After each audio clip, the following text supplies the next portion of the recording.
रहे अगर होते तो मैं उनसे पूछता सामने बैठा के कि ये बात तय कर दो कि अगर सीट संख्या बीजेपी की 3 कम आई और आपकी 3 आपके पास है तो आप क्या महायुति के साथ जाओगे कि नहीं जाओगे? नहीं, जहाँ तक मुझे याद है पिछली बार जब उद्धव ठाकरे की सरकार बचाने की बात आई थी तो सुप्रिया सुले ने ओवैसी से, असदुद्दीन ओवैसी से बात किया था और उन्होंने कहा था कि हमारे 2 विधायक आपके साथ हैं। बाबा आपने अघाड़ी के साथ तो हो सकते हैं। हाँ, अघाड़ी के साथ बीजेपी के साथ जाएंगे। नहीं बाबा, आपने ये कहा कि जिन सीटों पर तो इस देश के वरिष्ठ पत्रकारों का भी यही मानना है कि एएमआईएम किंग मेकर तो बनेगी, चाहे वो कितनी सीट जीते वो किंग मेकर बनेगी। महाराष्ट्र विधानसभा इलेक्शन 2024 में क्या एएमआईएम के 4 दलित उम्मीदवार जीत सकते हैं? नागपुर नॉर्थ में एआईएमआईएम ने कृति दीपक डोंगरे को अपना प्रत्याशी बनाया है क्योंकि ये एससी रिजर्व सीट है। 14.6% मुस्लिम वोटर है, 35.43% दलित वोटर है। यानी दलित मुस्लिम अगर मिलकर एआईएमआईएम को वोट देंगे तो यहाँ से एमआईएम जीत जाएगी। तो यहाँ पर एमआईएम इसलिए हारी थी क्योंकि 2019 में महाराष्ट्र के मुसलमानों ने, या खास तौर पर नागपुर नॉर्थ असेंबली इस सीट में मुसलमानों को शिवसेना और बीजेपी को रोकना था। कांग्रेस ने उसी शिवसेना से हाथ मिला ली जो मुसलमानों का सबसे बड़ा दुश्मन है। 54,000 मुस्लिम वोट है वो डेफिनेटली एआईएमआईएम में जाने वाला है। और चूंकि यहाँ दलित उम्मीदवार 5 साल से जमीनी स्तर पर काम कर रही हैं, जिनका नाम कृति दीपक डोंगरे हैं, उनके साथ अगर 40,000 दलित भी आ जाए तो ये सीट एमआईएम आराम से निकाल सकती। दूसरा दलित सीट कुर्ला, हमने यहाँ से आसमा शेख को उम्मीदवार बनाया है। बबीता कृष्णा कनाडे इनका नाम है। ये मुस्लिम मेजोरिटी सीट है। 30.7%, 83,435 मुस्लिम वोटर्स हैं के एससी समाज का वोट 13.77% यानी 37,424 है। एआईएमआईएम को 17,000 वोट मिलता है। कुर्ला का 30% मुसलमान सीधे सीधे एमआईएम को वोट देगा।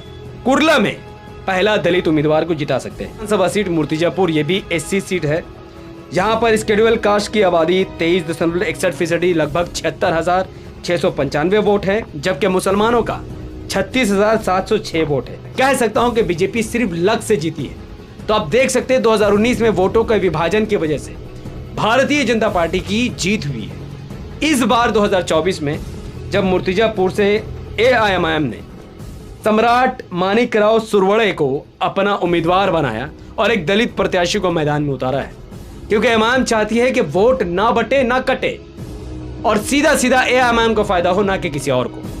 तो अब अगर मूर्तिजापुर के 36,000 मुस्लिम वोटर और सिर्फ 30,000 दलित वोटर अगर सम्राट मानिकराव सुरवड़े को वोट करते हैं धर्म के आधार पर नहीं बल्कि डेवलपमेंट के आधार पर, तो ये सीट भी निकल सकती है। आखिरी सीट मिराज, मुसलमानों का वोट 45,470 है, जबकि दलितों का वोट 59,536 है। बीजेपी का मुकाबला इस सीट से कोई नहीं कर पाया, इसीलिए एआईएमआईएम ने अब इस सीट से दलित उम्मीदवार यहां से उतार दिया है। अब देखिए, चूंकि बीजेपी का मुकाबला जब जब एमआईएम से सीधा होता है तब तब एमआईएम की जीत और बीजेपी की हार होती है। यहाँ पर मुसलमानों का 45,000 वोट और दलित का 59,000 वोट है। अगर मुस्लिम दलित मिल गए तो यहाँ से बीजेपी का सफा और एमआईएम की जीत हो सकती है। एमआईएम 16 सीट लड़ रही है, लेकिन मेरा प्रेडिक्शन 14 सीटों पर है, क्योंकि ये जो सीट है मिराज, ये काफी टफ सीट है। लोग धर्म के आधार पर बीजेपी के साथ जाते हैं या फिर डेवलपमेंट के नाम पर एमआईएम को वोट करते थे। तो ये थे 4 उम्मीदवारों, दलित उम्मीदवारों के डिटेल्स जो एआईएमआईएम के टिकट पर महाराष्ट्र में अपनी किस्मत को आजमा रहे हैं। लेकिन मैं महाराष्ट्र के लोगों से कहना चाहूंगा कि ये जो आंकड़ा आपके सामने दिख रहा है कि 137 सीटें महायुति जीत रही है, 137 सीटें महाविकास अघाड़ी जीत रही है, दोनों को ही बहुमत से सरकार बनानी है, पर दोनों बहुमत से दूर है। दोनों को सरकार बनाने के लिए 8-8 सीटों की जरूरत है, जबकि एआईएमआईएम 16 में से कम 14 सीटें जीत रही है, और अगर 14 ना भी जीते तो कम से कम 8 सीटें जीत रही है। दोनों को सरकार बनाने के लिए 8 सीटों की जरूरत है। अब ना एमआईएम के बिना महायुति सरकार बना सकती है और ना ही महाविकास अघाड़ी सरकार बना सकती है। तो एआईएमआईएम क्या वाकई में किंग मेकर बनने वाली है? इस बारे में एनडीटीवी इंडिया के वरिष्ठ पत्रकारों ने एक बैठक की और उस बैठक में उन्होंने जो बातें रखी है वो काफी दिलचस्प है। उन्होंने एमआईएम को किंग मेकर माना, ये भी माना कि ओवैसी साहब किसका साथ देंगे, उन्होंने ये भी माना कि एमआईएम के बिना सरकार नहीं बनाएगी, ये रहा वीडियो। जर्नलिस्ट रहे अगर होते तो मैं उनसे पूछता सामने बैठा के कि ये बात तय कर दो कि अगर सीट संख्या बीजेपी की 3 कम आई और आपकी 3 आपके पास है तो आप क्या महायुति के साथ जाओगे कि नहीं जाओगे? नहीं, जहाँ तक मुझे याद है पिछली बार जब उद्धव ठाकरे की सरकार बचाने की बात आई थी तो सुप्रिया सुले ने ओवैसी से, असदुद्दीन ओवैसी से बात किया था और उन्होंने कहा था कि हमारे 2 विधायक आपके साथ हैं। बाबा आपने अघाड़ी के साथ तो हो सकते हैं हाँ अघाड़ी के साथ हो बीजेपी के साथ जाएंगे। नहीं बाबा, आपने ये कहा कि जिन सीटों पर तो इस देश के वरिष्ठ पत्रकारों का भी यही मानना है कि एएमआईएम किंग मेकर तो बनेगी, चाहे वो कितनी सीट जीते वो किंग मेकर बनेगी। अब आप सबकी राय मैं जरूर लेना चाहूंगा कि आप सब इस वीडियो को कहां से देख रहे हैं। अगर आप सब इस वीडियो को महाराष्ट्र से देख रहे हैं तो इस वीडियो को महाराष्ट्र के कोने कोने में पहुंचाइए ताकि लोगों की आंख खुले कि यही आखिरी मौका है जब महाराष्ट्र को पहला मुस्लिम सीएम मिल सकता है, चाहे 1 साल के लिए ही क्यों ना हो। यह आखिरी मौका महाराष्ट्र के मुसलमानों के पास है।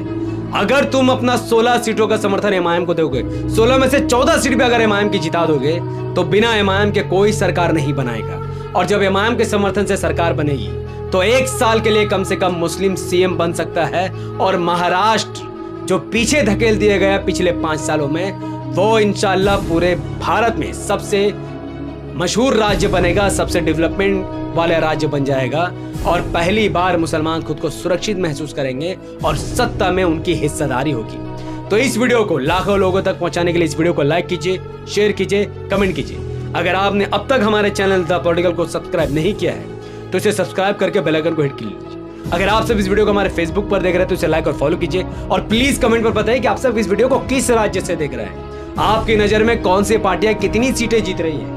और साफ अगर आप सब कोलकाता से इस वीडियो को देख रहे हैं और आप चाहते हैं कि पश्चिम बंगाल में भी एमआईएम मजबूत हो और खासतौर पर कोलकाता में एआईएमआईएम से जुड़ने के लिए राजा बाजार, पटवार बागान, धाड़ बागान, फारसी बागान, नारकेलडांगा, जहां से भी आप इस वीडियो को देख रहे हैं, अगर आप एमआईएम से जुड़ना चाहते हैं तो ये नंबर जो डिस्प्ले में आपको दिख रहा है, आप इस नंबर पर व्हाट्सएप में जाइए और वहां पर अपना नाम और एड्रेस लिखकर भेजिए। इंशाल्लाह आपका कॉन्टैक्ट में जमा रखूंगा। 10,000 लोग जमा होते ही इंशाल्लाह ऑफिशियली वेस्ट बंगाल में एमआईएम आएगी और जो महाराष्ट्र में एमआईएम किंग मेकर बनने वाली है, एक दिन वेस्ट बंगाल में भी एमआईएम किंग मेकर बनेगी। बहुत बहुत शुक्रिया। अस्सलाम वालेकुम व रहमतुल्लाहि व बरकातहू। मैं था मोहम्मद हफीज अंसारी। मिलते हैं अगले वीडियो में। मे अल्लाह बी पीस अपॉन अस।